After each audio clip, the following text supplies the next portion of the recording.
I'm sorry for not putting out more content after saying I was back, but I haven't had much time to record anything. Plus, my entire family has been sick with some kind of chest cold. We've all passed whatever it is around the house. Twice. Because of course. Anyway, I didn't think you'd really appreciate hearing me hacking up a lung and sounding like a 3-pack-a-day smoker. That being said, I have been researching and writing when I can, which isn't nearly often enough, but I did come across a really disturbing story from the 1870s American West that I'm working on for a future video. Today, however, we're not going quite that far back in time.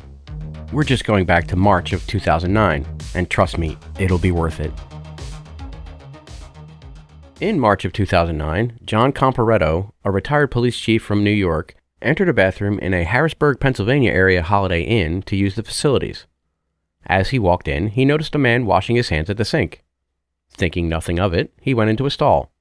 After finishing, Comparetto exited the stall only to be greeted with the barrel of a .40 caliber handgun, held by the man he'd seen just 3 minutes prior.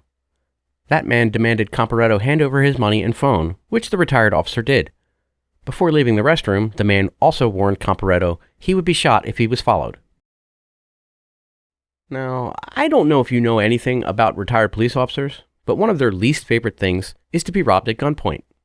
Also on their list of least favorite things is going anywhere unarmed, and Comparetto was not unarmed. Pulling his firearm from an ankle holster, he went after the armed offender. 19-year-old Jerome Blanchett, the offender, tried to make a quick getaway, but failed, both miserably and spectacularly.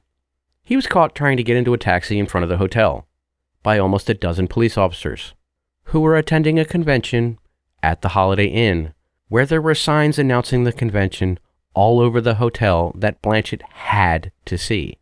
And no, I am not making that up.